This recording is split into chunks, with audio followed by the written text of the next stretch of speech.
Good day, good people. It's another fine day in the year of the Paradigm. In fact, it's the finest day in the year of the Paradigm. It is August 3rd. It is my birthday.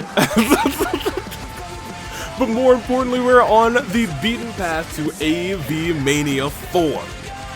Tonight, we got ourselves a big time, well, you know, it's always a big time show. We have the 4 of the 5 ladder match participants already announced that 8-man ladder match competing tonight. We also have a couple tag team matches for your desire, and the greatest, I'm sorry, not the greatest, the perfect referee in Splendid will be not fighting, my bad. No. He will be making sure that Arrow versus Moko has a decisive victor. That being said, welcome to Rebellion. Before we go on, because there is something I need to say. At the end of the night, we will announce the first 2 confirmed entrants for the Gauntlet Eliminator at Avi-Mania. What else we're gonna do? What else is going on? You know what I have going on? Let me tell you what I got going on. Let me tell you what I got cooking in the tank. Your submissions. Yes, your submissions for that same Gauntlet Eliminator. That's what I need to remind you guys of right here, right now. Go enter those. It is in the description. It might not be in the pin live chat, actually, because I might not be available, because it is my birthday. Regardless, we got a whole lot of show to kick off tonight, and we're about to kick it off officially with the Medical Open Challenge that we've been calling Medic Madness or Medic Mayhem. Whatever I called it, it's in the description, and it's starting as the stars go.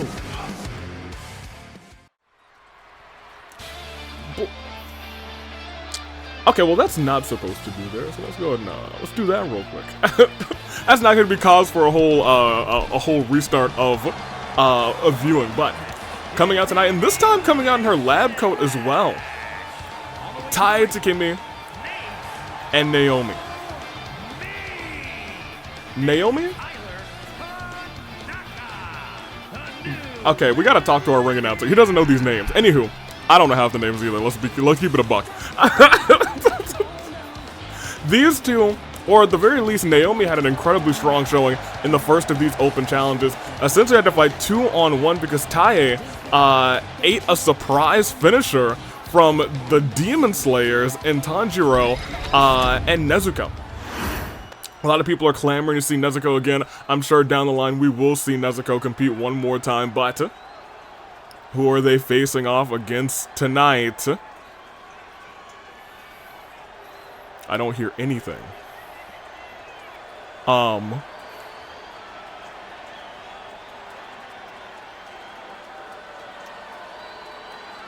sorry?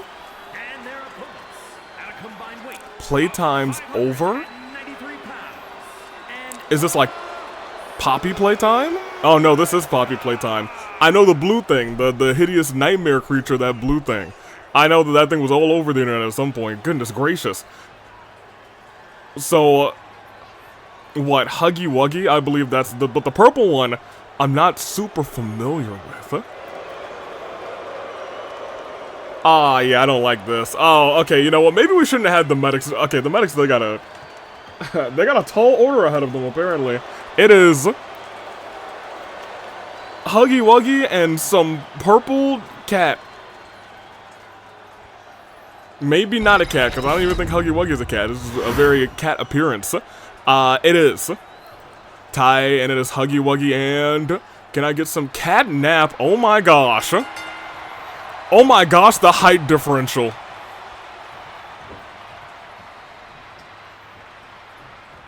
Ugh! Okay, well this is a little bit terrifying. Look, our medical team already has their hands full. I'm gonna keep it a buck with you. Seeing these two creatures fight our medics is, anything but what I wanted to see tonight. Kicked by Tai, but gets pushed away by Huggy Wuggy. Long, lanky limbs. And tossing Tai. And a knee strike to the face. Tai, everyone was saying they need to see more from Tai after getting apparently a kind of surprise attack with a finisher this Friday. Right now, It's looking real bad. It's looking oh so bad. Goodness gracious, I also realized the intro did not have the microphone on, so that will have to be re-recorded, but I digress. Into the ropes, popped up and tossed over. And here's the thing, these are two behemoth-sized creatures. Look at Tai in comparison to both of them. And now they're making the tag. Have Tai up high in the sky too, elevated by Catnap. Huggy Wuggy going for a quick pinfall. Naomi might need to tag in at this point. Look, there's barely any damage done to that purple bar. The docs here? Wait, unless they end up attacking each other. And Tai makes the tag. Huggy steps back in. Naomi looking, peering, and now realizing exactly what Tai's had to deal with at the onstart of this fight. Into the ropes, tossed up, tossed down. And rolling out and back in. Oh man, Naomi tried. Oh, but maybe didn't try that specifically. Maybe tried to bait out Huggy Wuggy. Knows very aggressive.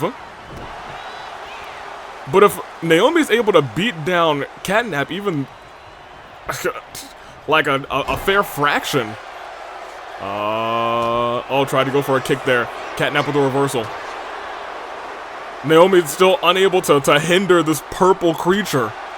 Again, another shot to the chest, and it just stares her down. Ducked out of the way. Kick to the gut. Naomi's still trying to fight back, trying to wear down that purple bar. As she's getting close, look at the effort put on by one of the lead doctors in the AWE, but got slammed down, immediately tagged into Taie. And Catnap steps over the top rope and maybe looking to get a weapon. No, steps back in. And Taie waiting, and that was a smart decision. Hold on. The doctors working together, but here we are in powerbomb position. No, look at that, punches right to the ears. And there's just a sliver of that bar left, and she's got it down. And just like that, they have a chance. But here's the thing, it's elimination, so even if they deal with Catnap, they are going to have to take down Huggy Wuggy. And Taie is losing consciousness after having her head a squeegeed, but I'll tell you what. She might have been playing mind games, let herself go down, so Catnap thought he had the advantage. A couple stomps to the arm again. Lifted back up. Into the corner. Tag's been made. Now these two working together like they work together in the field, in the medical office. Taking Catnap down. Naomi scooches right outside the ring. We know Naomi's got that stuff. She's got that sauce. We talked about it earlier. And now she's got that table. Center of the ring. Catnap ready. Shot to the back. You gotta, note at the very least, they've still been unable to do any damage to the body of Catnap, and now they have to big boot deal with the blue demon in a Huggy Wuggy. Tag's been made back to Catnap. That's honestly maybe for the best, but I do want to point out specifically that thing now has a sleeper hold locked in. But Naomi gets out of it. Catnap tried to put her to sleep. Which sounds, that sounds about right. They tried to make her take a Catnap. Pinfall. One. Naomi, I think, would have been fine. But Tai, I think, trying to get the one up. Help Naomi get the one up. But Catnap puts the legs up. Gets the reversal now. Drags. Oh, not dragged over yet. Couple shots to the gut. Naomi's still firing on all cylinders. Lifting the behemoth cat up and sending it down. I think you can really kind of see it's like ribs and internal organs. Don't like to think that this is not friend-shaped. I'll tell you what, that thing is not friend-shaped. Ugh. But Naomi's not looking to make friends in this match. Looking to win this match. Tai tagged right back in. Shot to the back. Lifted back up again. into the corner. Tag not made. Instead, Catnap back in control. Tai with a shot to the gut. Big chop right to the chest. Combinations. Turned around. Electric chair position. And face dragged onto each rope as Catnap came down.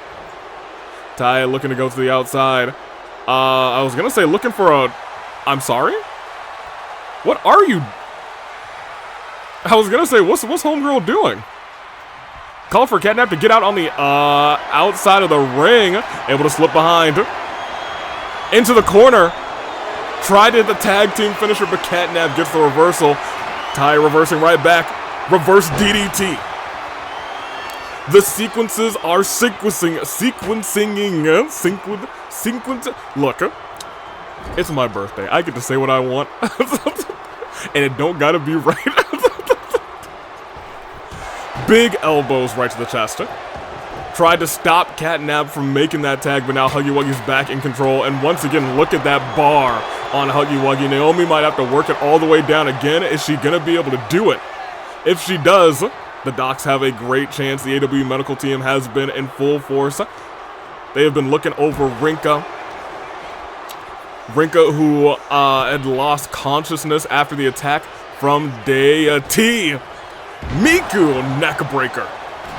And a back elbow to Huggy Wuggy, but Huggy Wuggy stands right back up and fires back on Naomi. Kick to the gut, going for a powerbomb with that table right there. It could be bad news. Turned around. Oh no. Oh, thank goodness the table fell down. That could have been jaw first, directly into the table. Rolls out of the way. Naomi with a much needed reversal, but it could be too little too late. Up and again down. Right onto the mat. One. Uno? Huggy Wuggy not happy about that in the slightest. Goes again this time. Got the feet on the ropes. Referee didn't see it, although I don't think it's illegal in this match. But you know what? Maybe you know who would have seen it? Splendid. And Splendid may even see it this next match. But right now we got to get through Medic Mayhem. As Naomi's tossed into... Oh, hold on. The corner and broke the purple bar, but Catnap uses that momentary lapse of judgment to take advantage, and Naomi goes down. Huggy Wuggy with a strike right to the head. Naomi starting to feel the effects of this matchup.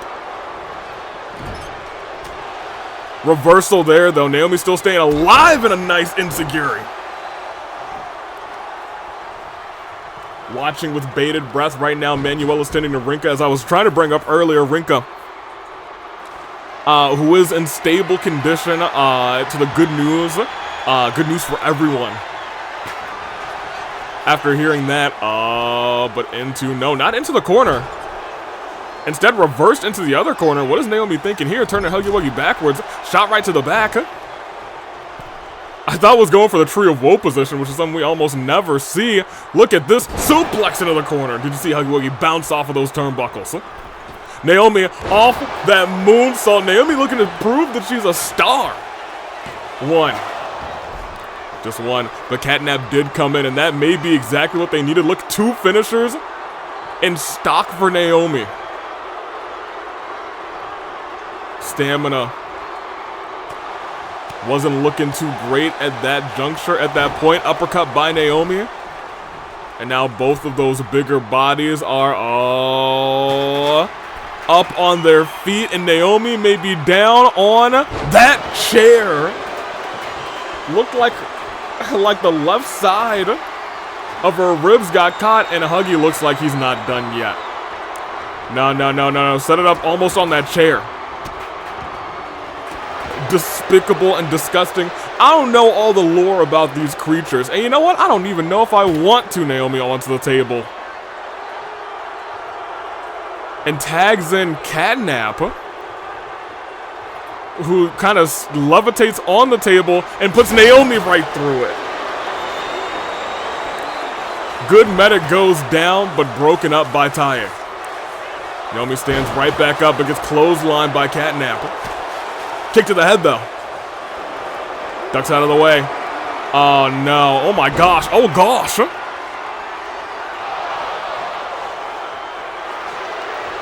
Sunk the cat's claws into the mouth of Naomi for 1, for 2. That's resiliency. We talked about it earlier. This is an uphill battle. Tried to go for it again. This time, Naomi got out of it. Crucifix. Stomp to the back. Naomi, you gotta make that tag, honestly. Wait, out of nowhere. Triangle. And it's broken up. It was broken up, and I want to tell you, wait, kick catnap. Huggy on the shoulders of Naomi. Naomi spinning Huggy around, essentially fighting him 2-on-1. Sends Huggy Wuggy down. Catnap up to 1 foot. Naomi distracted, unfortunately. And sent to the outside. And Catnap changes focus to Tae. Tae, who's been relatively fresh for a while now, able to knock back Catnap. And there's no disqualification, so these 4 are just brawling. Megaphone, no. No house calls today. Crucifix slam again. And she's saying, you know what? I'm not answering house calls. But I'll sure make one apparently. But Catnap sends Naomi down. And sends her down with authority that time. And a DDT right to the bottom of the boot. And still going after the leg. Goodness gracious. Over and over again to the leg. What is Catnap trying to do to the leg of Naomi? It's gonna be a long month for these doctors, especially if we continue seeing things like this. This is a heartbreaking moment. Naomi's still able to actually get out of it, I want to point out. It's not false count anywhere. These 2 are gonna have to get back into the ring, and Naomi realizing that, trying to toss Catnap into the stairs and maybe trying to lure Catnap into the ring. Catnap steps back in. Naomi does have a finisher and a signature. She's able to hit it before Catnap weaved out of the way. Oh no, chokehold. What is it thinking? Ugh! And look at those insanely sharp claws. Naomi is once again in danger. On the shoulders. Naomi a couple shots to the ear. Turned around. Drop kick, but Catnap rolls through, pushes Naomi, turns the head. 1, 2, survives. A kick to the head. Naomi looking on, trying to take down Catnap. Goes on a German, explodes into it, and then finally goes to make the tag to Tae. If Tae can hit that signature, Catnap currently doesn't have resiliency. And, we saw this before. If it hits again, all on all of the ropes, directly into the pin. 1, 2, resiliency is burned. The doctors have the 1-up after what was a rocky start for the 2 of them. Tossed into the corner.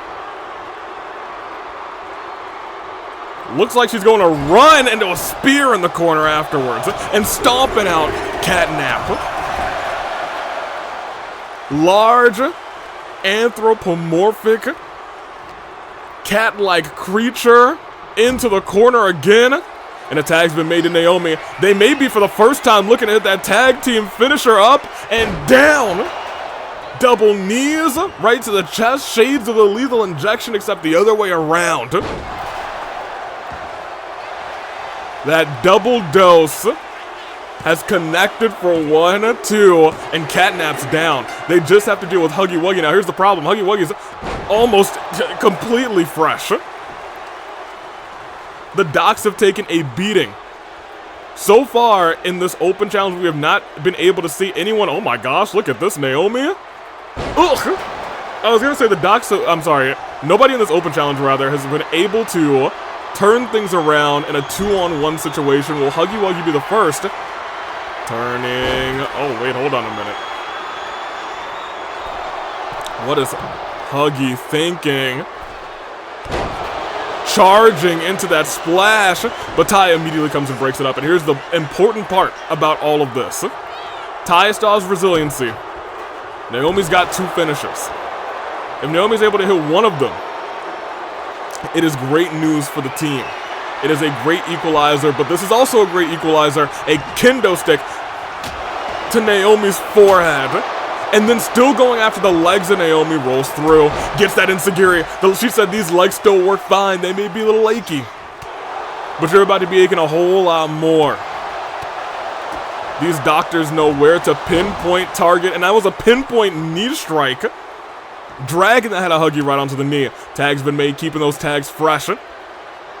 Tai walking over to Huggy Wuggy, lifting Huggy to the top rope. What is going on here? Yank down.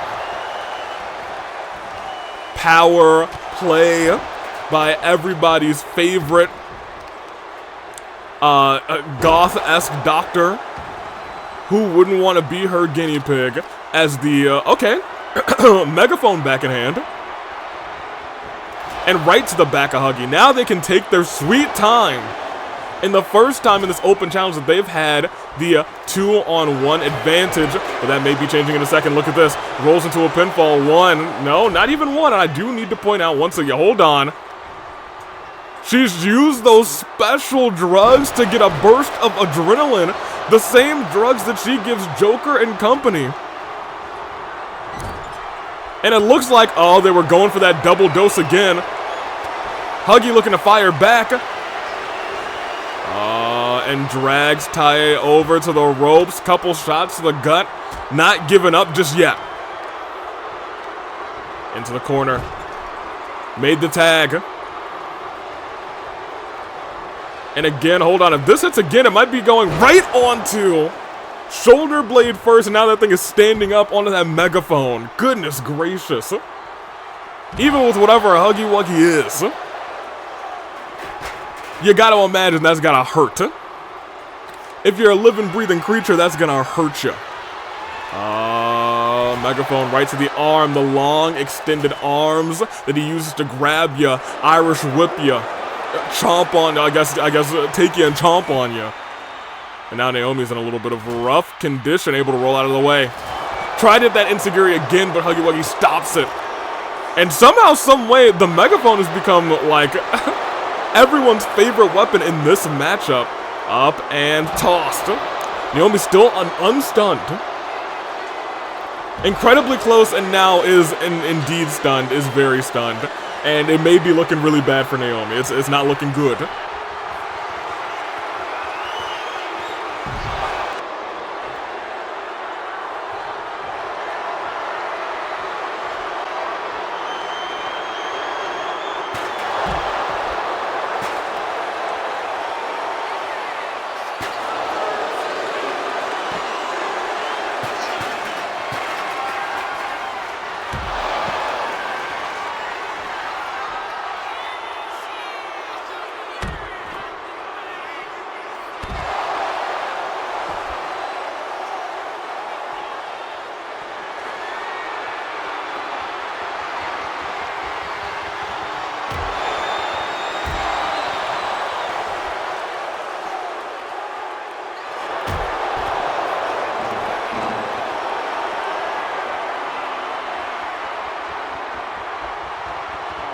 Oh man, my microphone got muted. That's unfortunate. That's crazy.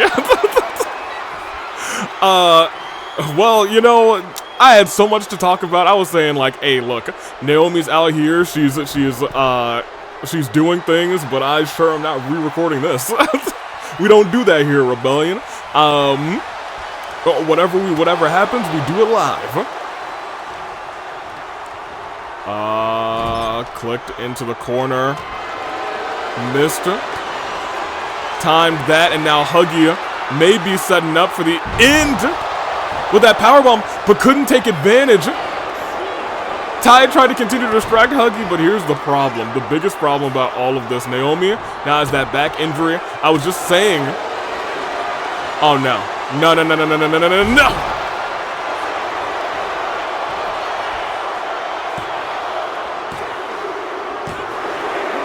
I was just saying this is going to be a long open challenge for these doctors. There is a world where Naomi, who's had to do so much fighting, may walk out of this injured, may not be able to finish this open challenge, but I want to point out, she's got Tai to help her finish the job, trying to get a cheeky pinfall on Huggy. It honestly, at this point, might be resiliency. It is. You gotta remember. All the damage when my mic was unfortunately muted.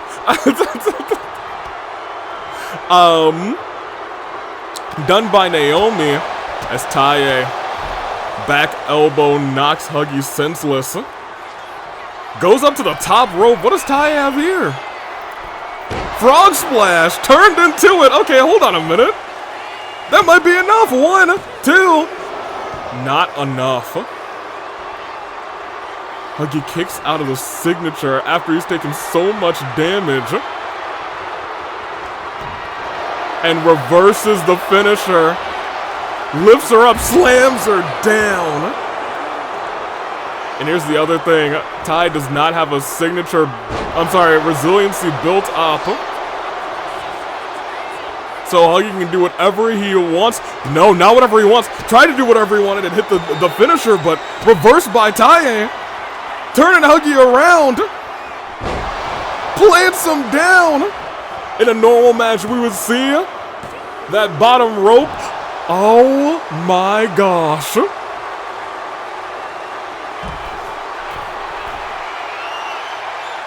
They're kicking out of each other's everything at this point.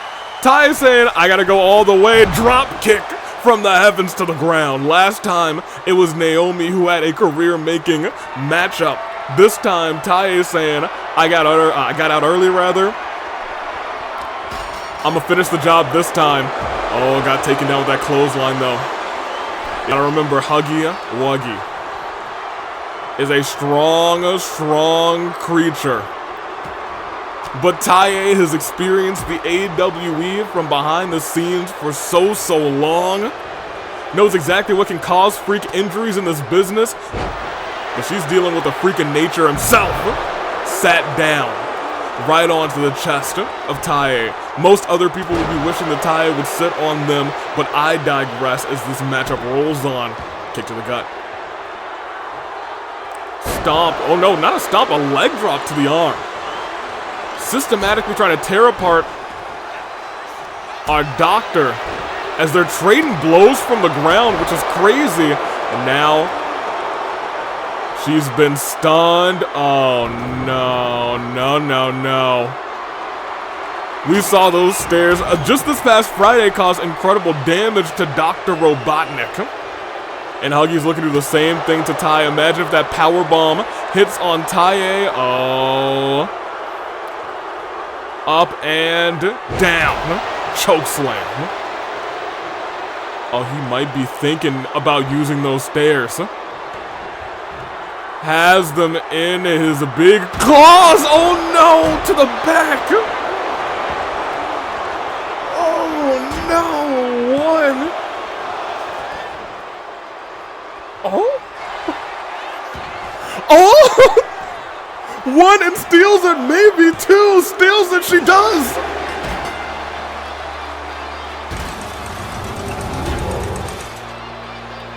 Taye and Naomi had a mammoth task tonight. It was make or break, and boy did these creatures try to break them. Between sleeper holds and Huggy bombs, you gotta imagine that a lot of people thought it was all over for our favorite 2 doctors here in the AWE. But with a little, I was gonna say double dose. This is not the double dose of the lethal injection. Instead, we saw them just tear apart Naomi. Naomi, a small body injury. You gotta imagine at this juncture now, Tai is gonna have to be taking the brunt of the damage in this. Because they still got plenty of open challenges left. Hopefully they don't come over, just kind of meet up with some monstrosities like they met up with today. Tai was trying so hard to systematically take down this creature. Even after the best move in her arsenal for 1, for 2, it was not enough. You gotta imagine those long arms are great for kicking out, but this time, it wasn't enough. The surprise factor got Tai the win. Even after getting a pair of, not a pair, just a whole set of steel steps tossed right into her back. They've done it. Congratulations to the nurses. Not the nurses, my bad. The docs. They're absolutely not nurses. The only nurse we have is Mikan, and boy, is she not a part of the medical team. No, not right now. Not anymore. She is going a little nutso as the stars. Go black, and our night continues. Shall we? Because our next matchup is refereed by the greatest referee of all time. I even know that Splendid is personally giving some refereeing tips to some of our other referees, to Clyde, to Sammy, to Jessica, to that other guy. But I'll tell you what, he's about to referee once again tonight as, not as the stars go black. I actually didn't click the A button. And by didn't click the A button, I could announce. That is something that we will announce later tonight. I have to remember that I need to re-record the intro. Could announce the first competitors that are actually in the Fight Forever Gauntlet Eliminator, and be sure, I've definitely said it in the re-intro, unless I've forgotten. I said it in the original intro. A lot of microphone madness at the start of this rebellion, but hey, it's my birthday. I can have all sorts of mistakes. Tee-hee. But you know who never makes a mistake, especially when he's refereeing? Let's talk about it. Get Splendid out here as the stars go. Black. Already in this ring. You love to see him. What? What? Joy?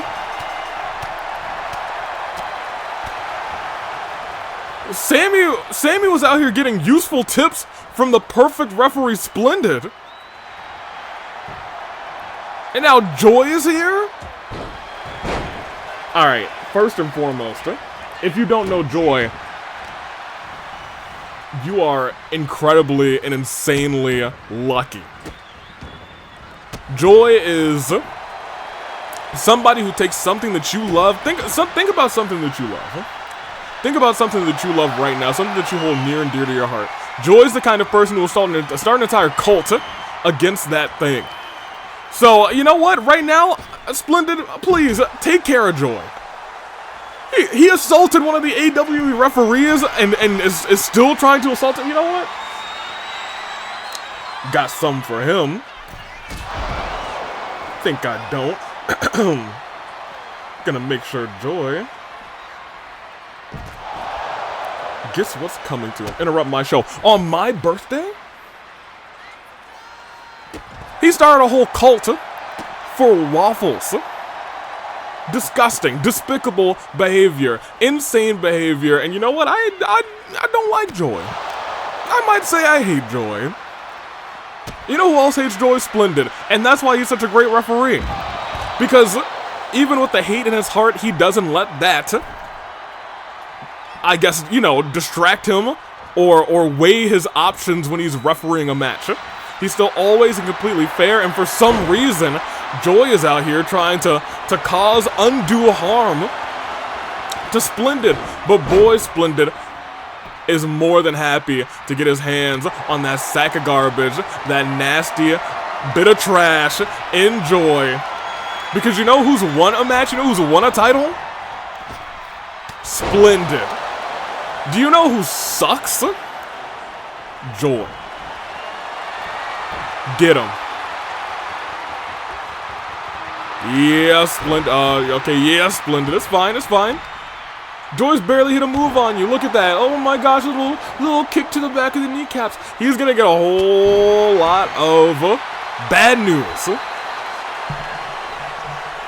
Because we all see what he's done. He has assaulted a prim and proper AEW official on my birthday notice.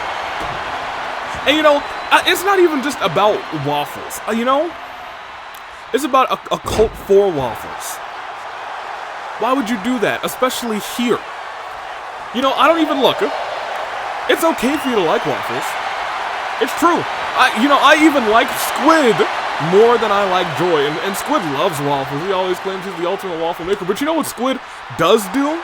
Squid admits the pancakes are good. Doesn't say the pancakes are terrible. Says that he...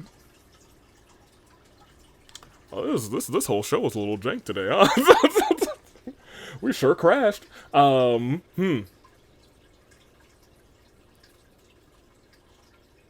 Leave that in. As I was saying a moment before, the cameras were cut for some reason.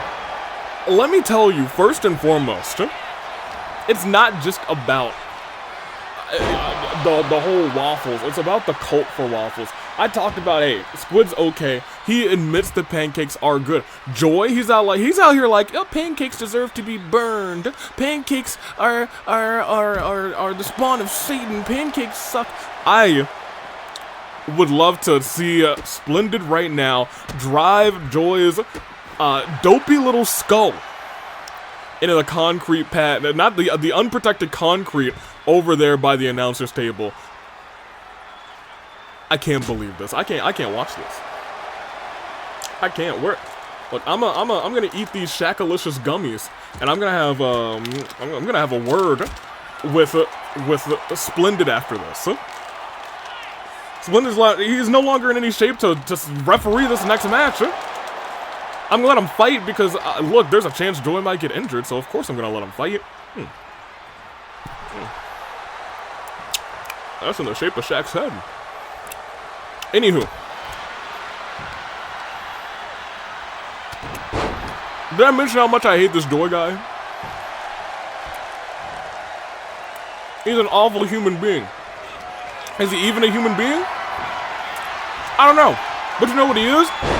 Worse than Splendid in every single way. Splendid is someone who I believe could reform and has shown us such, as he's been a fantastic referee. He's found a place in this wacky world of wrestling. And he's changing for the better. Making sure that everything is called right down the middle. And Joy wants to stop that. Joy, you suck. And everybody in chat agrees that you suck. And this Shaq gummy thinks that you suck. Look at that, Splendid stepping out of the way, but still gets caught with a double axe. Rolled through, lifted up. But look at this reversal by the perfect referee. Stomping on that kneecap. And lifting Joy back up, an elbow to the gut. But again, reversal by the perfect referee. Into the ropes. Ooh, tried to hit that back elbow, but reversed by Joy. These two know each other so well. And reverse the finisher. I told you these two know each other so well. Picks the leg. Has him in what looked like a knee bar turned around. Hey, let's also keep this in mind. Splendid not working 100%. Joy attacked Splendid from behind. Because, once again, that's what cult abominations do. And you know what else they do? Lose to perfect referees. Splendid was not supposed to fight. Splendid was so happy being a referee. And now Joy's trying to ruin everything again. I wouldn't be surprised if Splendid made some sort of relapse, but you know what? Splendid's probably better than that, because Splendid is reformed, he is perfect, and he is beating the heck out of Joy. As he should. As he should. Get him. Big old kick right to the jaw. Here's the thing. I think I've already mentioned this, but it's hard to think about it because, you know, 2K is a functioning game. But I'll tell you what. If you had these two fight 10,000 times, let me tell you what would happen. Every single one of those times. Joy would either be flat on his back, losing, staring up at the lights for a count of 3. Joy would be bashing his hand like this, oh boy, over and over again, tapping out like the loser that he is. Joy would be getting every single finisher and signature reverse like, say it with me, the loser that he is. And Joy would be beaten every single time by Splendid. Luckily, this was broken up before it got too intense. But I'll tell you what, cut me over. Cut me over. Splendid definitely won the better of that exchange. Splendid is the greatest referee of all time and an incredible fighter. I'm gonna make sure Splendid gets to the back. And gets to the back safely. Because some people want to attack our referees. I'm gonna make sure Joy gets what's coming to him. There is going to be punishment, there's gonna be fines. There's gonna be everything that I can think of that I can throw at that heathen. That being said, let's have the one-on-one match we were supposed to have as the stars go. Black. It is truly unfortunate that Splendid will not be able to call this after what just transpired. Splendid was so valiantly giving great advice to Sammy. And Joy had to come out of nowhere. His name's really an oxymoron because I don't think he's caused anybody any joy. But I digress. I do digress. Moko's here. Moko was in a Avi-Mania ladder match qualifier with Neo and Arrow. Arrow had just hit a big move, knew that Arrow probably couldn't pin Moko.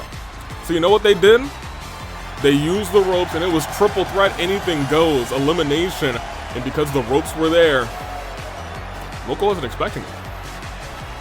Got pinned for 1, 2, 3. This time, it's a standard 1v1. Moko wants a little bit of action, wants a little bit of, not revenge, but at the very least, wanting to prove herself against a pretty good gummy.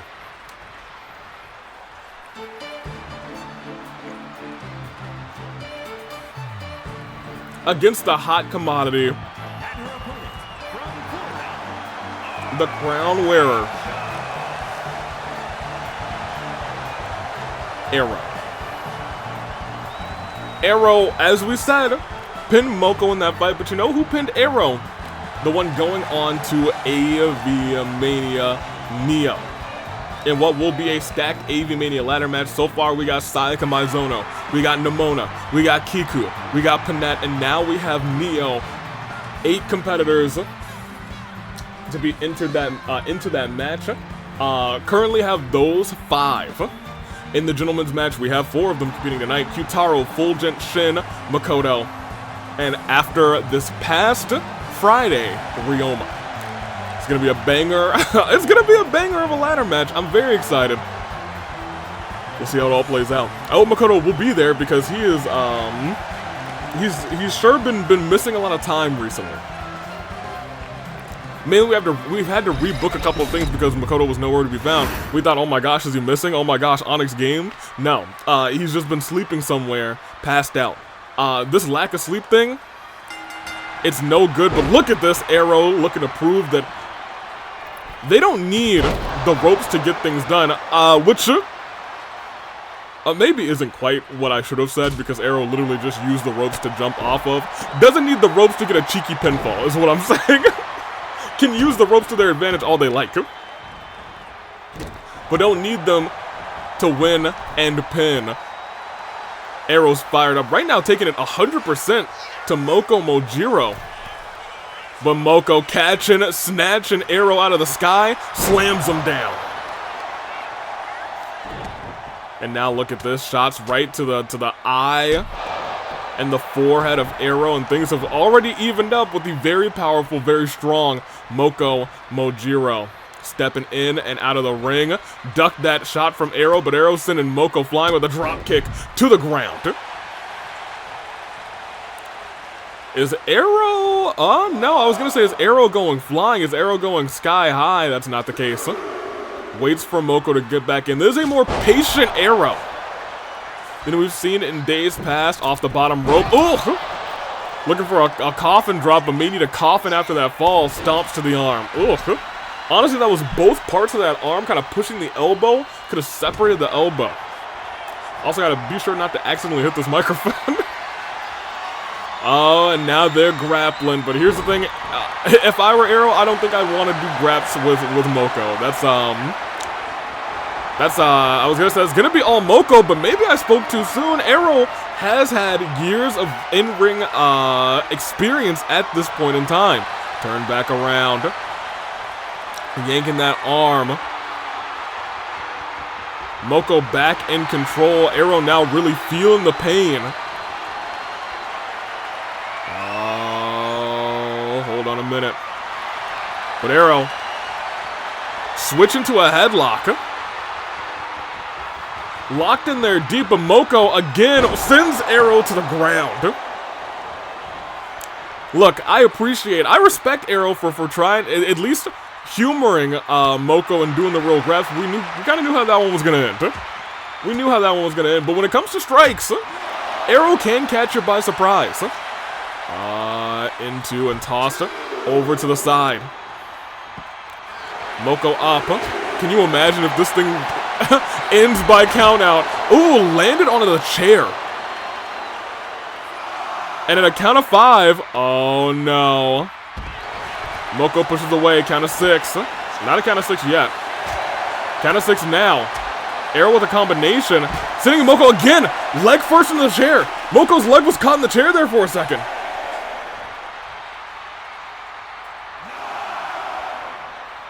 Arrow beats Moko through underhanded tactics again and celebrates.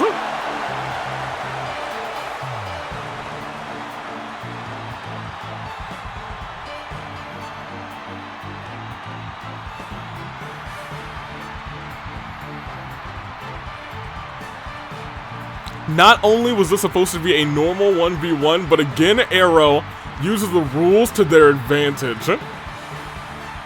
Sits Moko in the corner where there's just a random chair sitting, and continues to send Moko into that chair. You can see Moko staring off, thinking,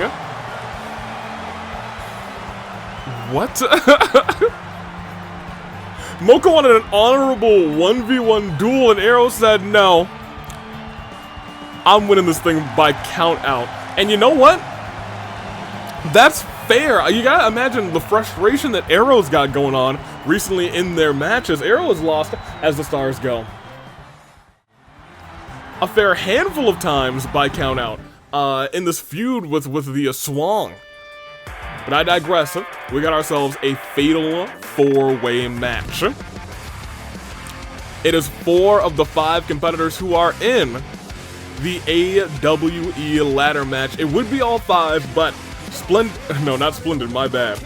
Fulgent is actually helping with preparations for the Norphelia wedding. So we gave him a pass. I was like, hey, look, I understand, you know what, that's an important event. Make sure everything's going all right.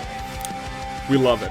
That being said, we love, and we love these other 4 who are also in that match, and they're looking to do battle tonight. Who gains momentum as we move onward towards Avi-Mania and the stars go. Black. And out first comes Makoto. Not Makoto. Oh lord, let me make sure this is not a triple threat match. I'll tell him. Yo. Y'all know where Makoto is, right? Should be in Gorilla. Is he? Okay, I have somebody on the case. Hold on, give me a second.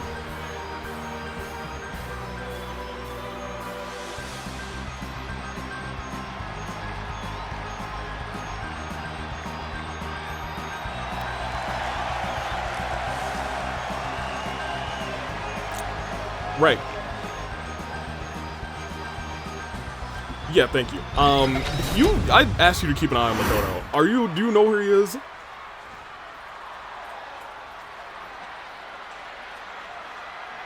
Probably. Okay, well, when you get eyes on him, again, please drag him. Drag him to the dang arena. He's got a fatal 4-way match, and I don't want to make this a triple threat. Thank you. All right.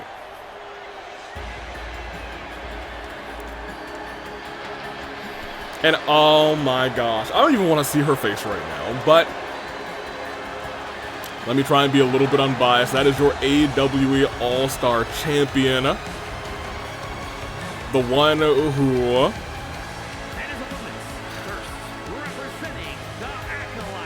did what she did to Rinka. If you don't know, you gotta go and watch what happened this past Friday at Inferno. A deal was made. I'm not sure how true that deal is gonna stay.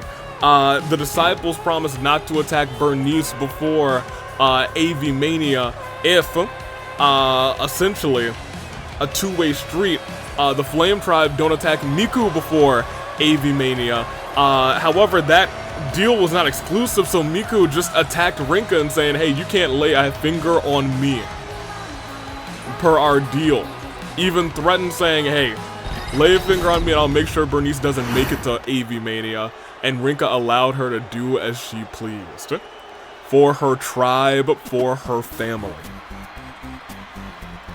Disgusting and despicable, and Q-taro's a part of all of this.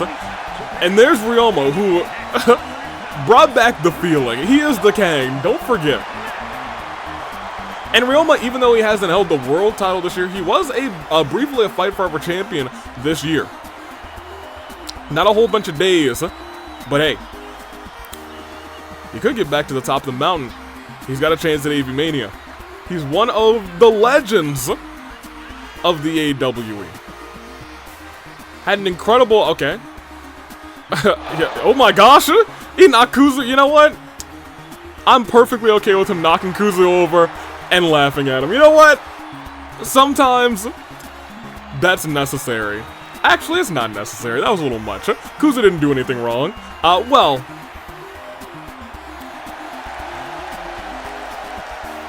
I guess he doesn't like Ryoma, so you know what? This makes sense to me. Those two apparently have a little feud in their own right, so we'll see how that all plays out.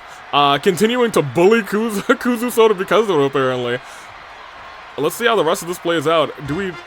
Okay, thank goodness. I was not checking my phone. I was gonna say, I don't know if Ray even found Makoto. Did, and there Ray is bringing Makoto to the ring.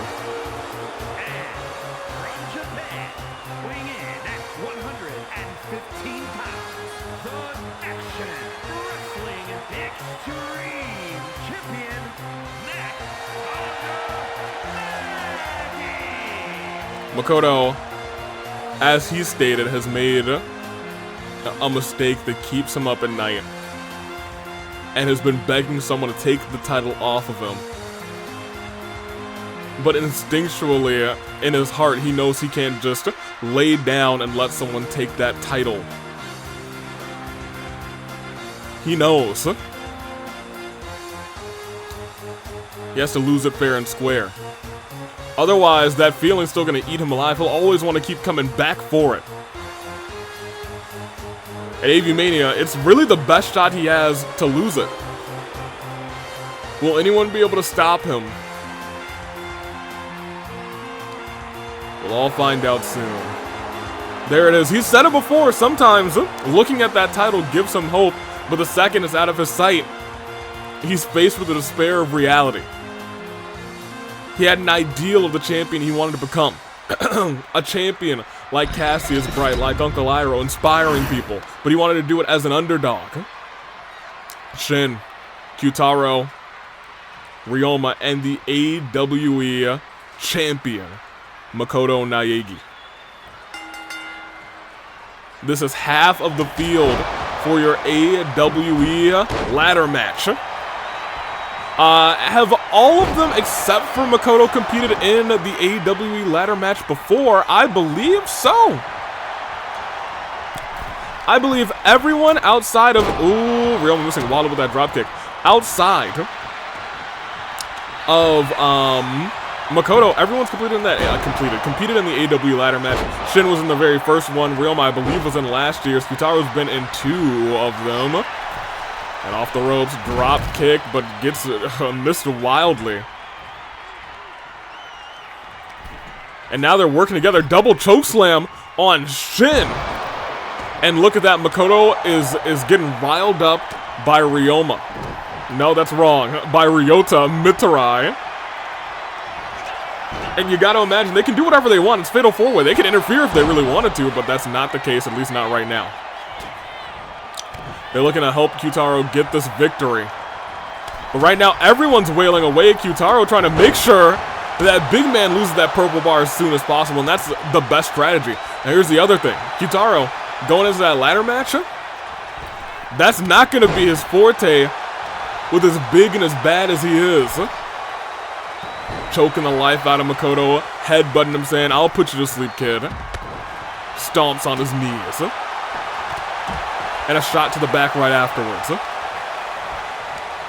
Toss back in the corner. Big old splash. Oh! Ryoma out of nowhere with a low blow, but broken up by both Makoto and Q-taro. Goodness gracious, Shin has been taking a walloping. And you gotta once again imagine, nobody wants to put too much into this match. Sure, momentum, but walk out of this with an injury so close to Avi-Mania 4? You gotta try and avoid that. You need to try and avoid that as Q-taro no longer has that purple bar. No longer has that little safety net. Shin's lifted up and brought down. Ryoma off the ropes. Oh, still, I think, didn't catch all of that because Q-taro was dragging Makoto. But he's about to catch all of this choke slam. No, caught none of it. Deep arm drag, Q-taro, tossed to the side. Wheelbarrow DDT. Off the ropes, moonsault misses. Nobody's home. Ray removing a turnbuckle. I'm not entirely sure that's going to be useful, especially since Makoto is outside of the ring. I know I told Ray to keep an eye on Makoto. Moonsault by Shin. I didn't think Shin was mooning. I didn't think he was a mooner. And by that I mean moonsaulter. Ryoma. Not just in trouble. He's getting planted with a burger bomb. Tossing Shin to the outside as well, and now it's a stomp. A your turn to die battle between Shin and Q-taro. A Danganronpa battle between Ryoma and Makoto. Kick to the leg. Ryoma sending Shin throat first into the exposed turn. Buckle. Oh no. That's one. But look who's there. The champion. And in this group of 4, Q-taro's the only person who's never won a championship in the AWE. And that's still so surprising to say because he has it all. He has the look, he has the body, he has the charisma. But instead he went to Miku. And he lost it all in a lot of the eyes of the people. That being said, not in the eyes of Miku, which may be the most important one. And it's just one. Champion still able to kick out. He's tired, but he ain't out. Up on the shoulders. Once again, it's one pinfall to win this thing. Makoto just watching from behind, saying, all right. Ugh! Spike in the former Kang. And Shin breaks it up and also breaks up the referee. Q-taro lifting Shin up. Shin gets a reversal from Makoto. Makoto puts him down, and look at who's calling for something. It's the Kang, and he just steps in the ring instead. He says, you know what? There's a little too much going on here, and a long ways to go. And I want to peek at everybody else. Shin has a finisher. Nobody else has one or a signature. Shin also has a signature. To be completely honest, he could come up clutch with a victory, but instead they work together against Ryoma. Back body drop. Former King stunned and a super kick to Shin. And it may be a burger bomb. No, Makoto saying, hey, let's work together against this guy. Psych, got him. got instead. Shin's got the kendo stick, will be completely legal in a ladder match. And Makoto down for the pinfall. Imagine pinning the AWE champion. But the referee was still a little bit too hurt. Rolling, drop kick.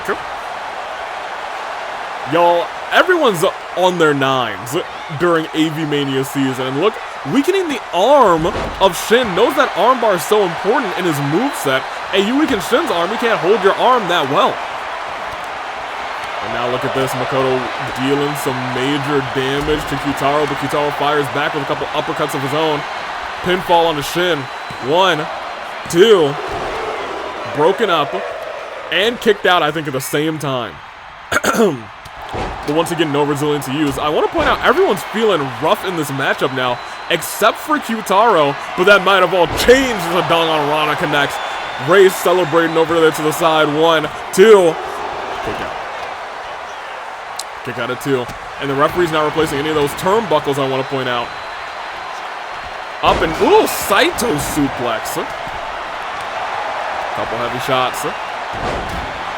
Face buster. And now those steel steps are in place, and that's not where you really want to see them. They can cause some real nasty spots. Most notably, you don't want to be in there with those steel steps. And Q-taro Berg, if he hits the, he's not going to hit nothing because that's a long ways to go. Shin, not paying attention. 1, 2. Q-taro still kicks out, no resiliency. Rolls out and literally takes the stairs with him. He's like, these stairs don't weigh nothing to me. Up and taken down. Dropped his face right into the mat. And you saw him, he was so tired he couldn't even get back up. Rolls to the outside. Q-taro back up and wailing away at Shin.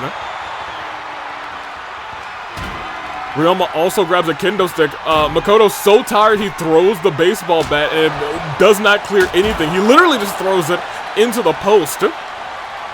Reversal of Burger Bomb.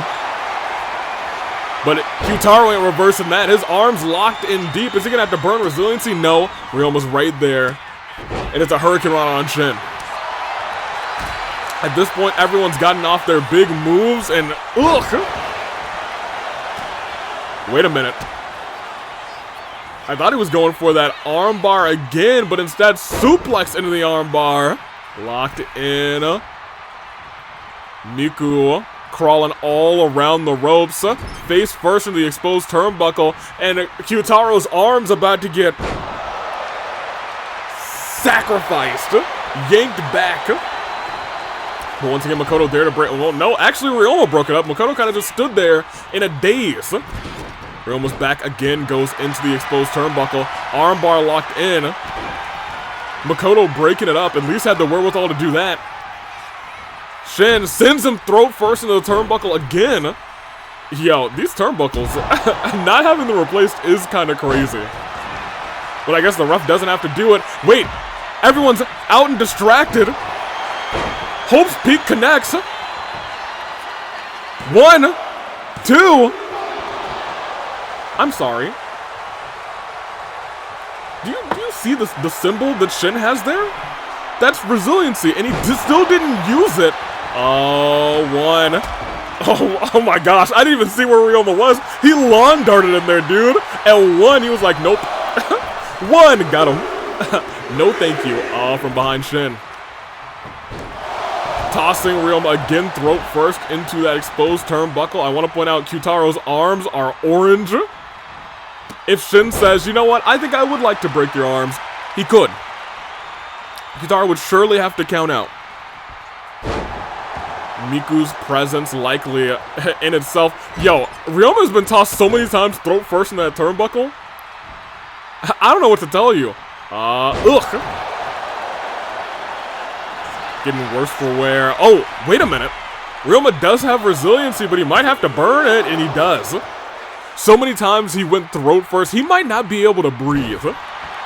His windpipe might be crushed after getting run into the steel so many times. Oh, but you know what isn't crushed?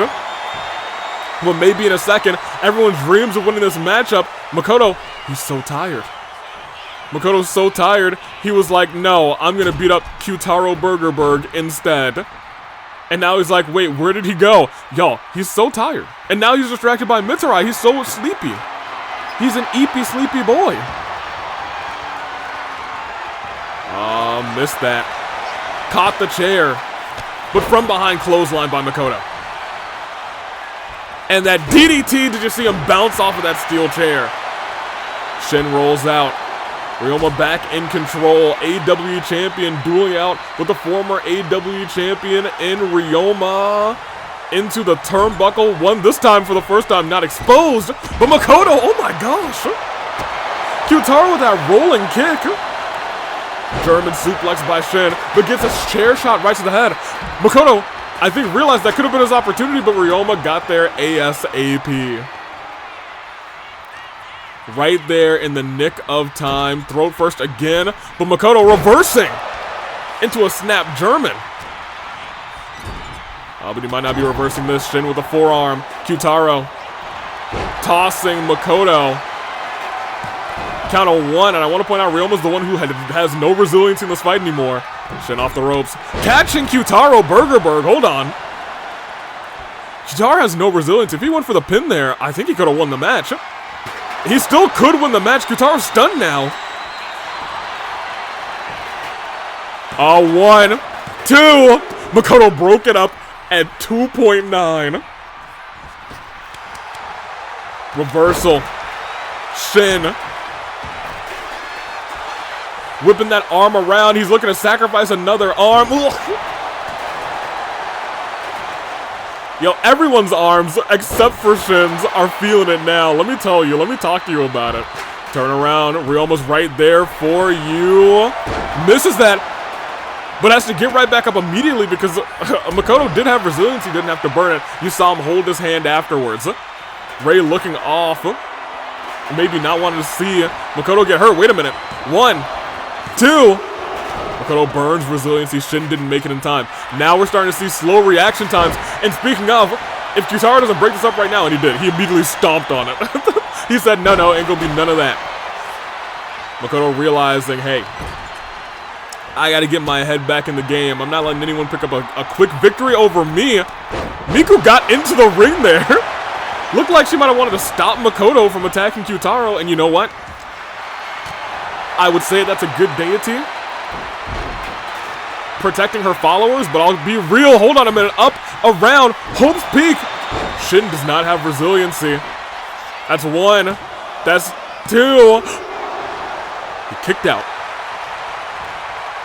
Lo and behold, somehow he kicked out, and Ryoma again goes throat first into the exposed turnbuckle. I feel like I've said that 90 times. We need to counter for how many times Ryoma went throat first into that exposed turnbuckle. Oh. Suplex position, but Q-taro gets out of it. Hits Makoto in the kneecap, but Shin ready, waiting there for him. Headshot. But Makoto firing back.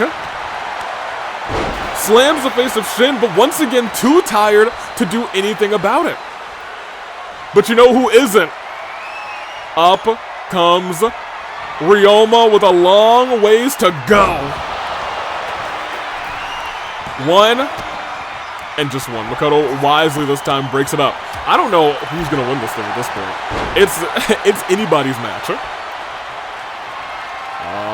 Slamming it on Shin.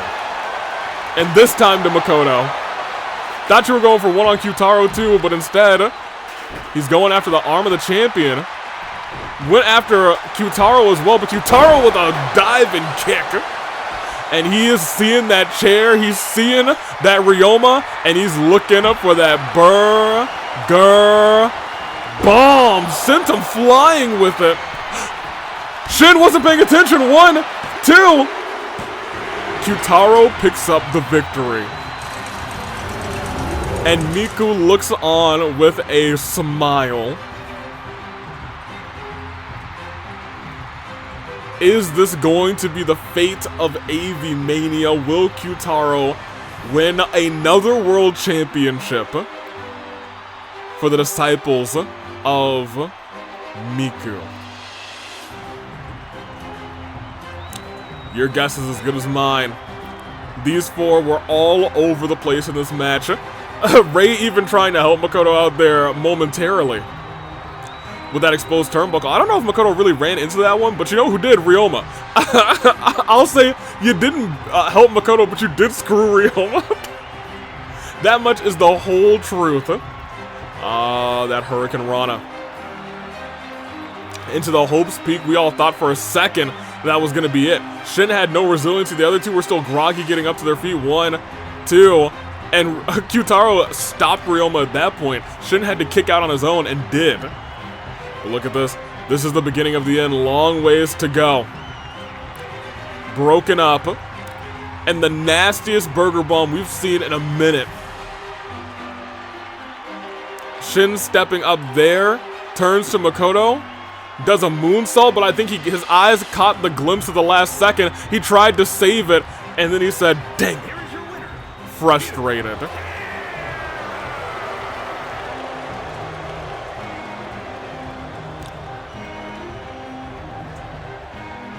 Miku and company have claimed another victory.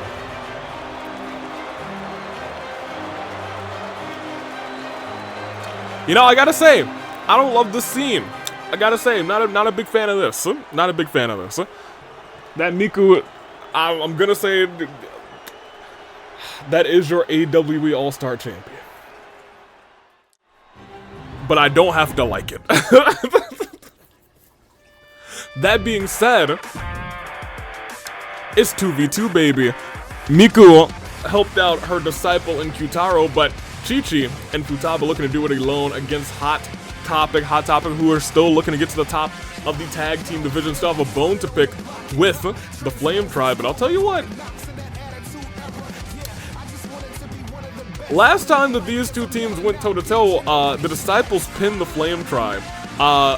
If Hot Topic wins tonight, who knows? They might have a tag team title opportunity in their future. And the future does scream Avi-Mania, but for right now, I do believe it is time to see this match begin as the stars go. A black.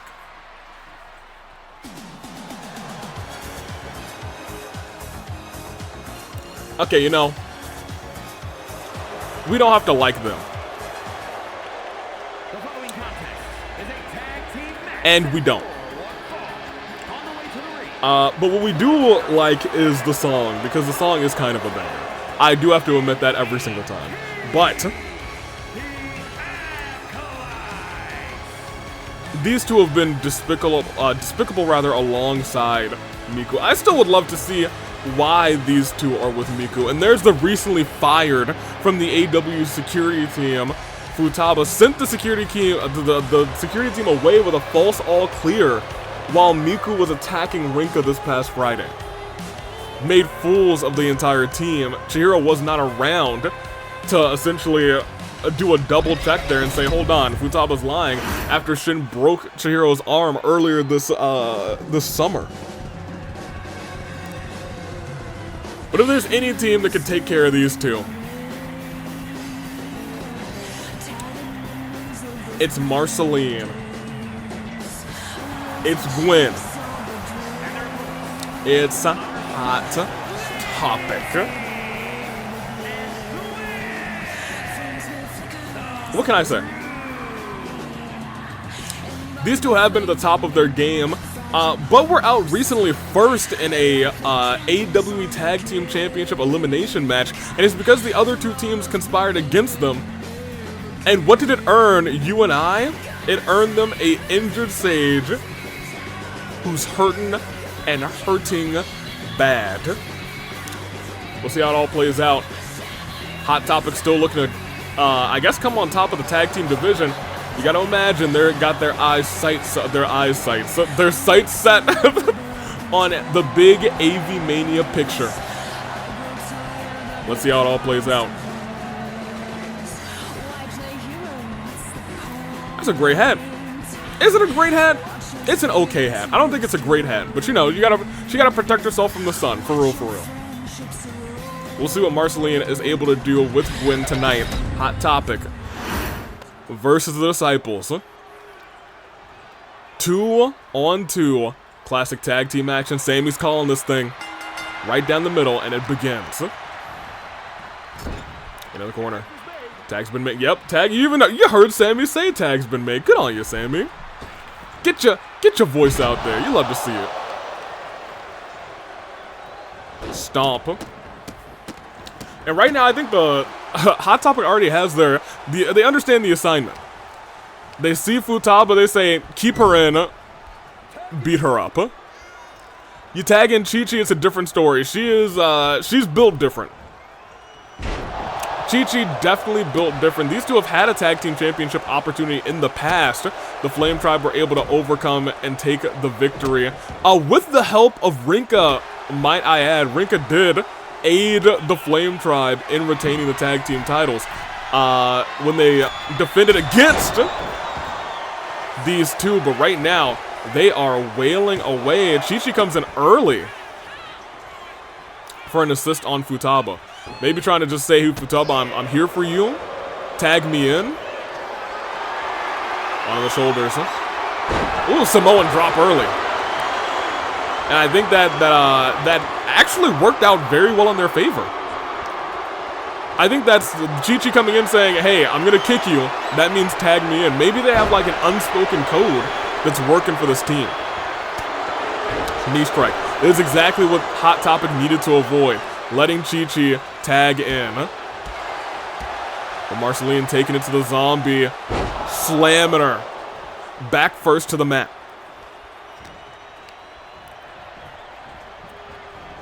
Into the corner. Hot Topic has not been in the AW for too long. Oh my gosh. Last time we saw Chi-Chi take somebody there, I think Chi-Chi delivered a super choke slam. That's not the case this time. It looks like it's, oh my gosh. Oh, no. Oh, Marceline saved herself. That was looking like it was going to be a pile driver onto the apron. Marceline, I think, realizing that and furious about it, went crazy on Chi-Chi, even went crazy a little bit there on Sammy. Sammy getting kicked there with that combination, too. A stomp. And face first. Lift it right back up. But reversal of the signature by Chi-Chi. Once again, Chi-Chi is a dangerous player in this game. Quick pinfall, it's definitely not going to be enough. It wasn't even enough for one. Sammy didn't have enough. Sammy said, none of my fingers go up, at least not this time. Towards the corner. Chi-Chi thinking tag here, is thinking tag. And what is, oh no, we've seen them do this before. Super kick pile driver.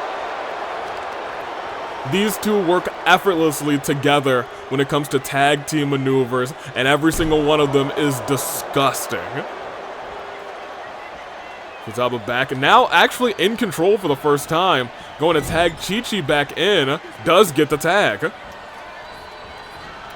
Around, spine buster, neck breaker combination. And here's the problem here. Now they've isolated Marceline, and Marceline more specifically has to deal with a Chi-Chi who has a signature. If she uses that thing, it could be, once again, the beginning of the end. Reversal. Chi-Chi now the one in the corner. Marceline running. Oh, was going for a kick there, but Chi-Chi steps out of the way at the last second. That's not what you want to see if you're Gwen from Hot Topic. Marceline trying to crawl for that tag. Futaba able to stop her. Not letting the hot tag happen, instead saying, we're going to continue doing tag team moves on you. This is how you keep a competitor separated from their partner. Chi-Chi's got that signature. Has her up. But Marceline with a couple shots to the head saying, no, I'm not going on a ride, at least not right now. But again, Chi-Chi with the reversal. Turned backwards. Sent shoulder first into the LED post. But a reversal by Marceline She's got to get something, and she's got a knee on a Chi-Chi, rattles her. All it takes is a couple strong strikes, and you can get yourself a big-time moment. And now, shot to the gut. Gwen taking it to Chi-Chi. Gwen really, for the first time, for a significant amount of time in this matchup, rolls Chi-Chi over and just wails ahead. Over and over again between the eyes, measured strikes, and made sure Chi-Chi's busted open because of it. Blood gets into your eyes, it's getting harder and harder to see. Double stomp. Lift it right back up. Gwen sending Chi-Chi into the corner, and now these two looking to isolate Chi-Chi, use their tag team prowess. Sending the small zombie up and down from the heavens to the ground. And able to stop the hot tag from being made, caught Chi-Chi in midair for one, no, still just for one. Still just for one, but if that vampire's bite connects, and it looks like it might, looks like she's thinking about it, rolled out of the way, Chi-Chi survives, clothesline behind to Marceline, and a tag's been made to Fu Table. Gwen's still the absolute freshest competitor, and I want to point out, that might be exactly what she wants. They're saying, we don't need to beat both of you, we just need to beat one of you. That's how this works, it's not elimination. Oh, but it might be elimination for these two, because look at this. Oh, the Goths are gothin'.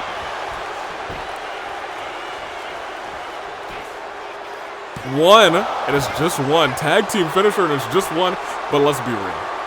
Futaba hasn't really taken, she's taken a fair bit of damage to the body. Oh, Gwen faced first, and now they're tearing away at Futaba. If they hit that finisher again, they might have gotten the job done against the Disciples. Lift it right back up. Into the corner one more time. Turns her backwards. Shot to the back, turns her around again, but reverses the tag team finisher this time. Futaba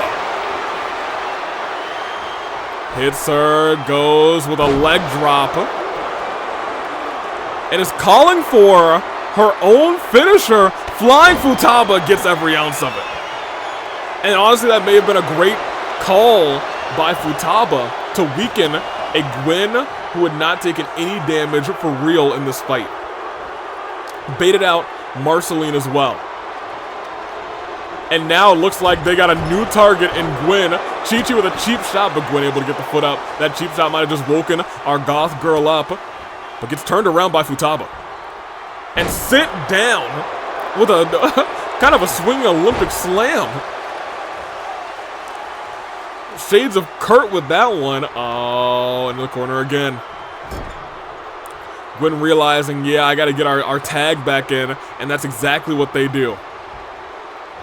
Measured strike right to the heart of Futaba, and look at this, plants her down. And this does bait out Chi-Chi, and look at this, Marceline, the Vampire Queen. Oh, I was gonna say, has that finisher on the ready, will she use it?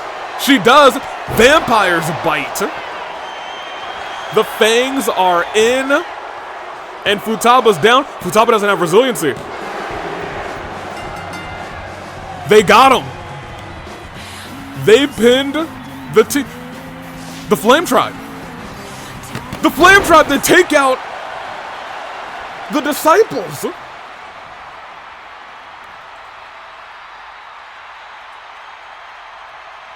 Gotta imagine they're taking the same rules to this deal that Miku took.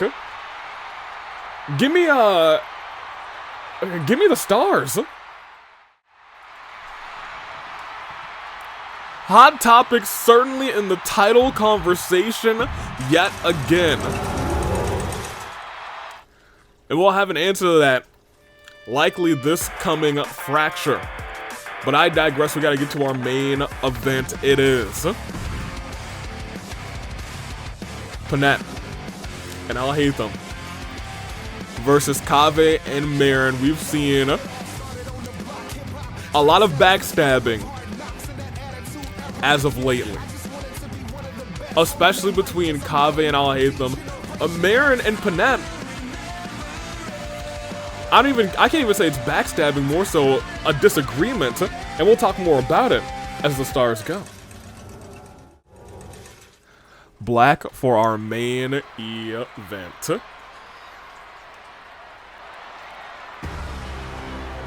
Out first.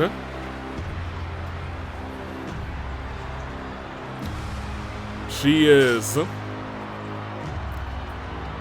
your new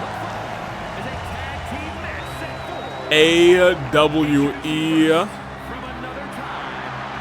champion. Took it, and she's dancing on, she's emoting on the entire crowd. I think she might be drunk. What is in that solo cup? I feel like I might need whatever's in there. But more apt, perhaps she's been celebrating with the Equalist Movement. Yo, she is getting down. Yo, I think she actually might be wasted. I think Panette actually might be wasted.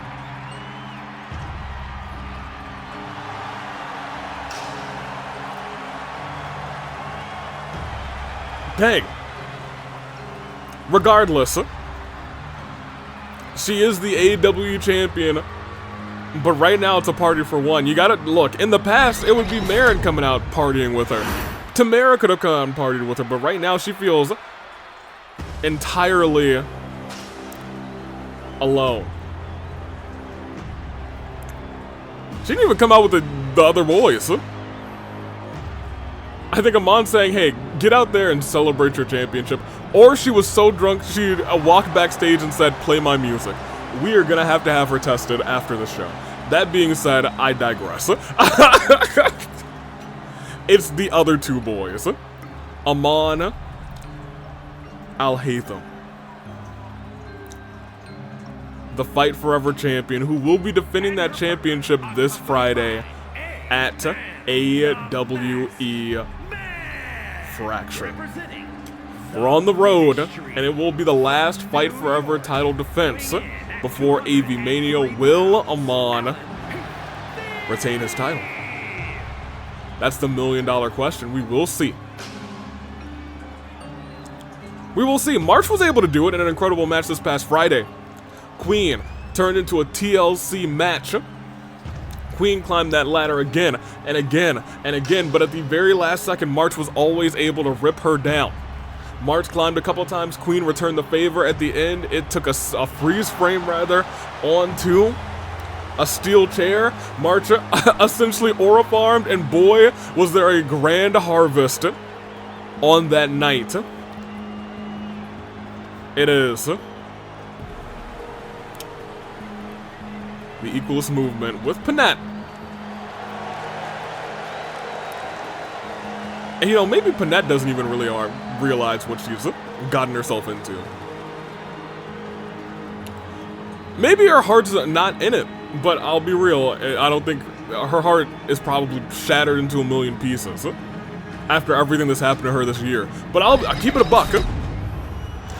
Let's keep it a buck. Panette's hurting. Panette's definitely hurting. But she's not the only one. Kaveh still keeping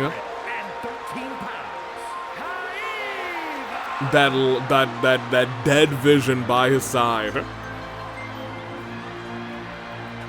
Talked to Merrin, said, hey, I've been meaning to get my hands on Alhaitham. You sound like you want to knock some sense into Panette. It is a set of two teams who know each other so very, very, very well. We'll see how it plays out. Alhaitham and Yosuke, low-key, as much as I hate to say it, are likely in the title picture after their recent exploits for the tag team championships. I don't want to give the Equalist Movement any more titles, but like, we can't overlook them. And here comes Merrin.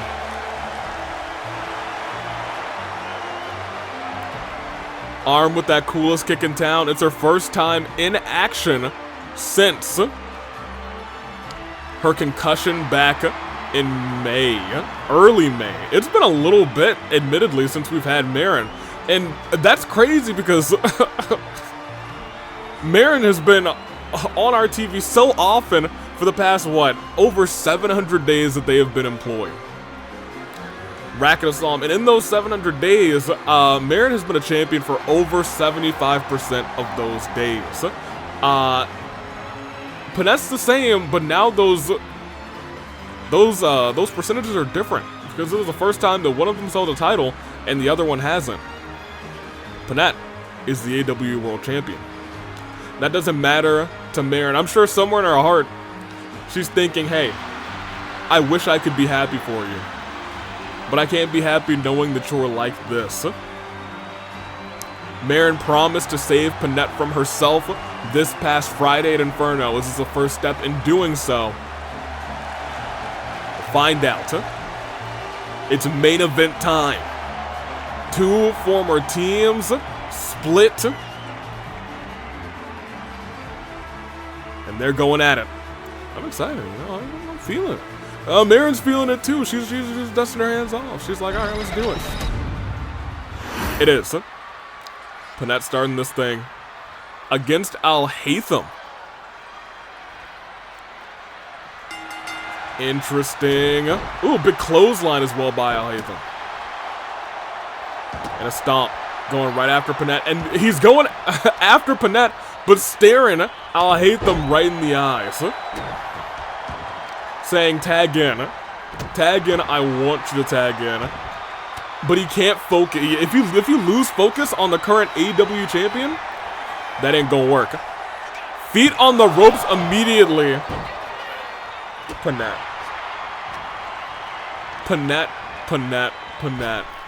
Going up. Tried to run through. Did not work out. Shot to the back. Jumps over. Tag's been made.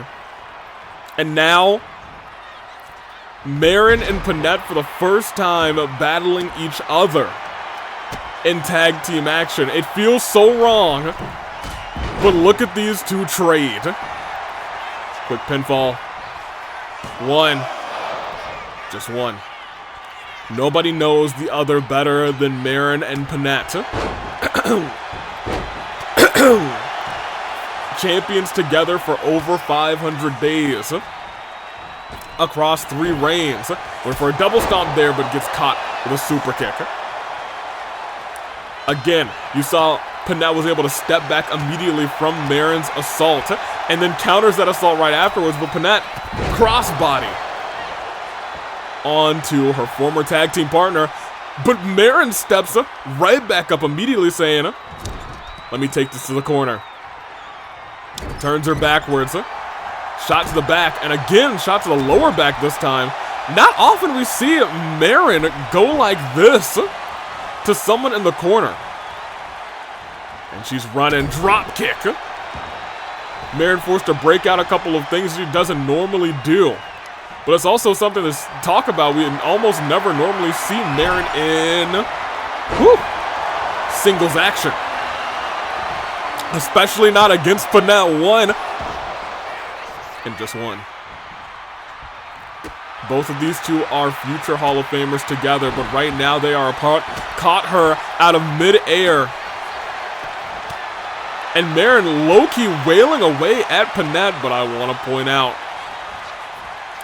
Panette's got that signature, got that concussion clause. Running. Oh! Penalty kick. Right to the head. Something we also don't see a lot from Panette. Kick. As a reversal. Merrin not letting her go. Double axe to the back. Rolled up. And an elbow right to the jaw. Merrin. Oh, going flying. But nobody is home. All flights were closed. And Panette power bombs. one half of the former tag team champions. And now Alhaitham in this match for the very first time. And it's a knee strike on a Merrin. Turn around. Went for a German instead. Merrin's got, ooh, I was going to say a headlock locked in there deep. Punched Alihaitham right in the eyes. Into the corner. Tag's not been made though. Flying clothesline. And Alhaitham stopping that tag from being made. Kaveh begging to get in here. Begging to settle this with Alhaitham. But Alhaitham not letting it happen. But Merrin, I was going to say maybe forcing it to happen in a second. Stood right back up. Over top. DDT. I'd like to also double point out that Merrin is one shot away and she's got it. That coolest kick in town. But she doesn't use it saying, I got my hands on Panette. I know that you want to get your hands on Alihaitham. Oh, but Alihaitham sees Kaveh and locks him immediately in a guillotine. Kaveh able to push that back. Crawls right on top of him. These two have crawled all over each other, I'm sure millions and millions of times. Pinfall. And a kick out and none. It's the main event. Amon watching the Equalist Movement. Alhaitham picked up a big tag team victory with Yosuke recently. It dropped onto the back. Amon reeling from the attack from Uncle Iroh this past, ooh, knee strike. This past Friday, I'm sure. Going for that straight back power bomb. Kaveh with a reversal. But Alhaitham's still firing back.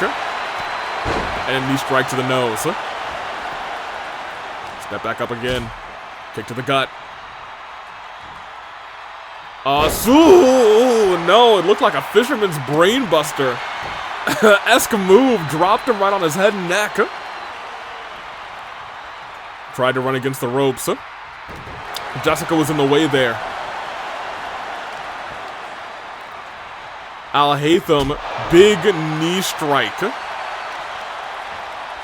A lot of people, no, not a lot of people, everyone's saying it's despicable what Alhaitham has done. Essentially turned on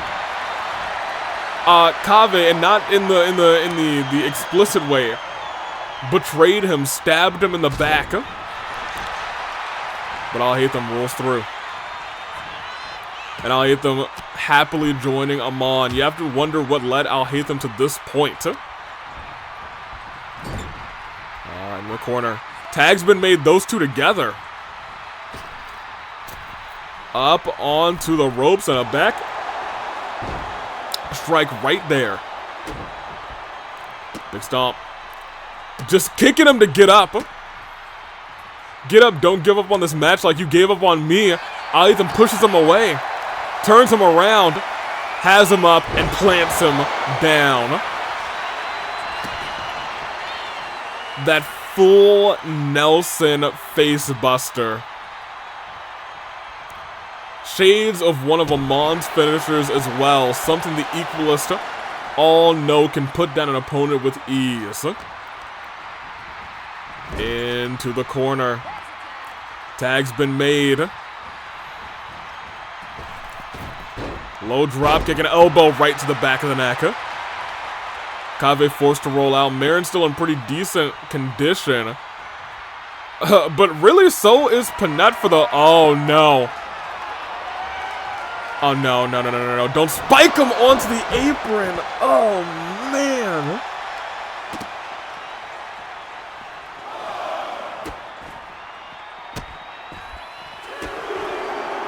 Panette wailing away at Kaveh. Kaveh able to get the reversal.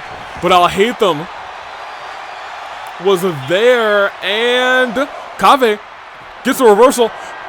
No, Merrin. No, not to Merrin. No, not to Merrin. Panette.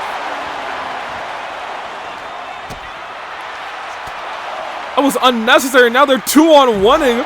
Just brutalizing Poor Kaveh. Underhanded and dirty tactics, you gotta imagine, was orchestrated by Amon in their corner. Turned around. Kaveh trying to fight back. Steps over to Merrin. Oh, was about to tag in, then saw Alhaitham was the one who was in. Oh, but look who's here. There's Amon. I think almost maybe distracted. I was gonna say distracted Jessica there for a second. Kaveh kicked out. No resiliency burn. But I want to point out he's right on the edge. You gotta imagine he's gonna be burning resiliency at some point. Alihaitham was looking for a signature. Kaveh got the reversal. Has him up on the shoulders. Could he be looking for the blueprint? He got it, and he tags in Merrin, who has a signature finisher as well. If they're able to just launch him over and over again on Alhaitham, and we've seen her do this before, the boom drop. Goes for the pinfall. Trying to bait out Panette, and it works. And I want to point out, Alhaitham does not have resiliency. Merrin immediately goes after Panette, but instead says, I need to focus on this matchup. Couple chops, couple kicks, and even, oh, I was thinking a coolest kick, but not the case right now. Goes for a neck breaker. Transitions into a face buster. Goes into the pinfall. That's one. But Merrin is fighting through. She is in a no matter the cost situation. But that's a running neck breaker. Trying to separate the neck from the spine with the velocity. Stood right back up, turned around, and we saw this before. That full Nelson face buster. One.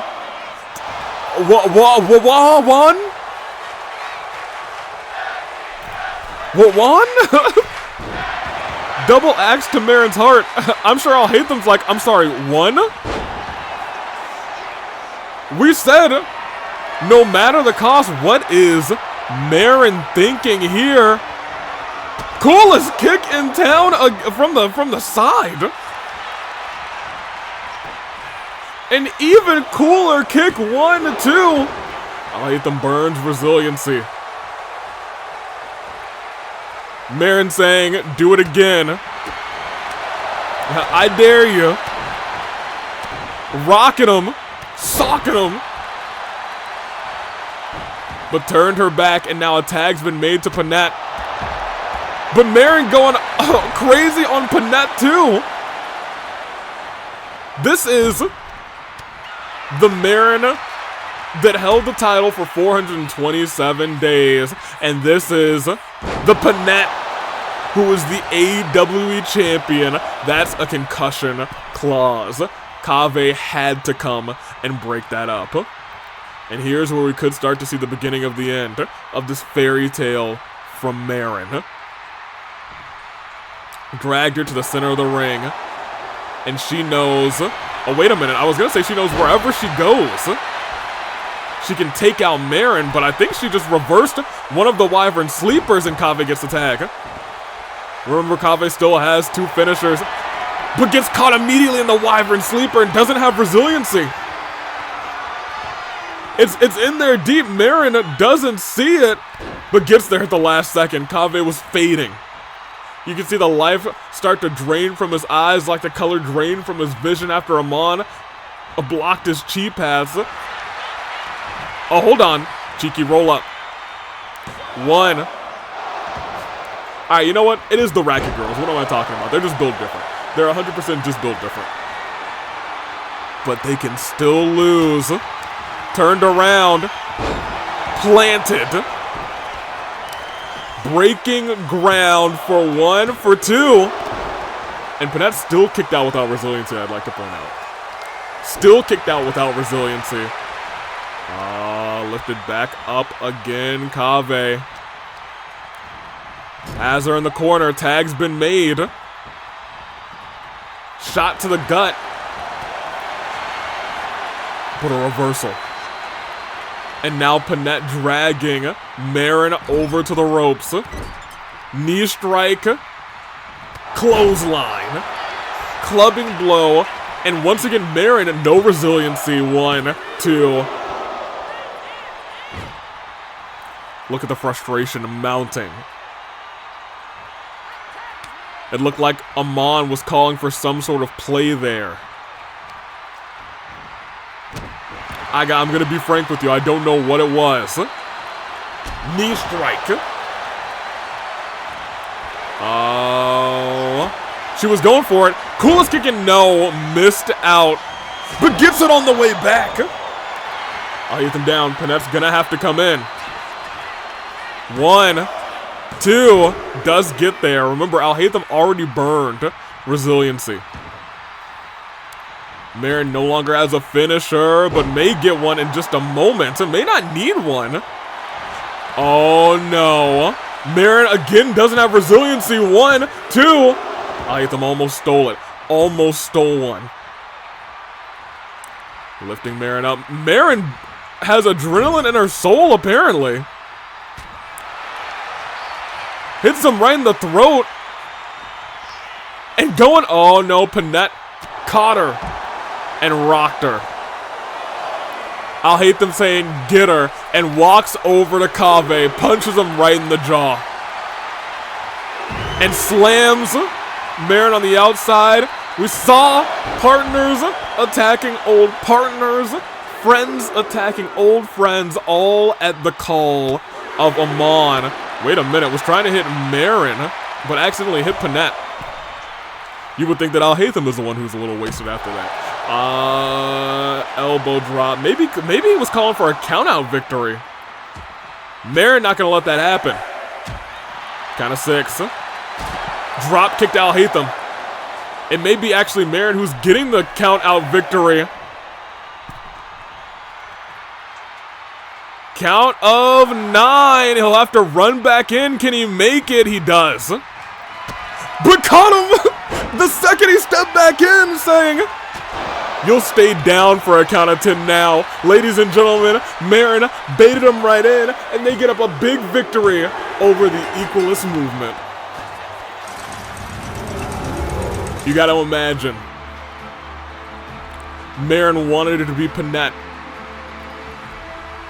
who she was able to kick right in the face and bring back some good sense into her head.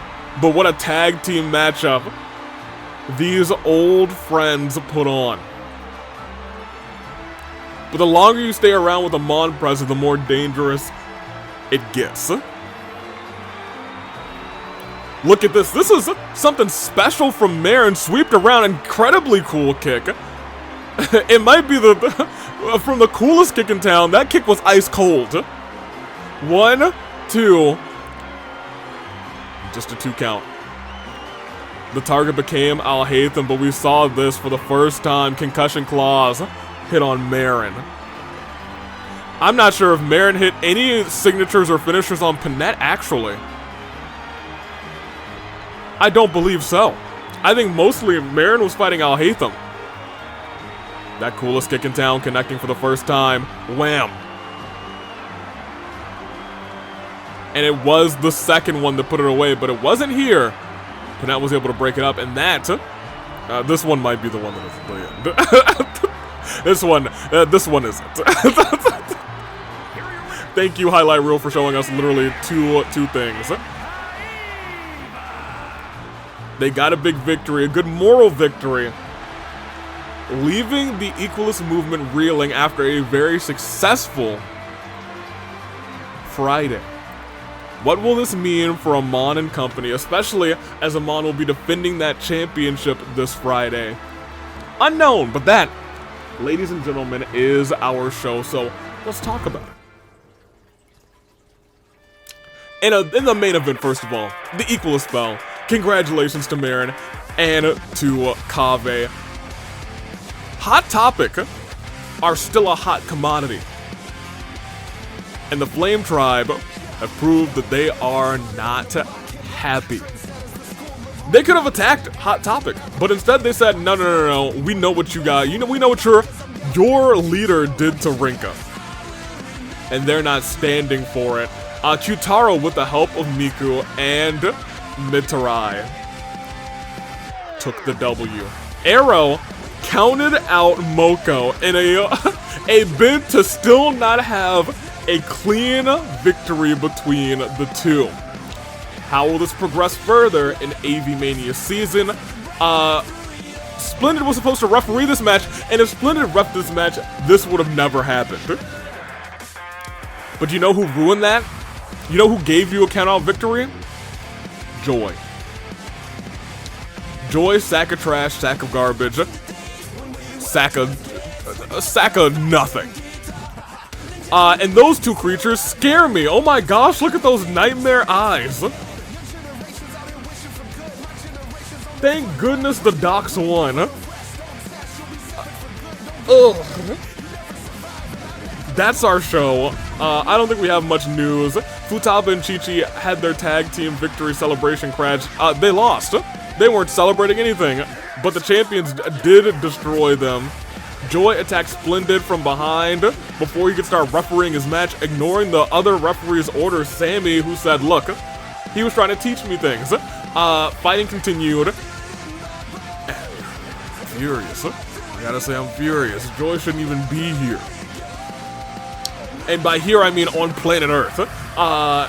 Naomi did suffer a minor injury, but hey, Arrow's been cleared by medical staff, so that's good news. That's good news. Good news. We'll see what our next show holds. Which would be this Friday's Fracture. Robbie Rotten, who I believe is in action? No, not in action this Friday. But you know, he's around, so keep an eye on him. Don't want him on in that though. It would be the Flame Tribe versus the Repaired. Golden versus Arvin, which could be a great match. Markiplier versus Von Lycan. Futaba versus Becky. March 7th versus Von Karma. They've already gone at it, but boy, did they have a great match. Gin versus Glamrock Freddy in our main event. If Rinka was still ready to go, you better believe that these two would be ready to go. That being said, that's not the same. We still haven't heard a word from Rinka. Still out cold.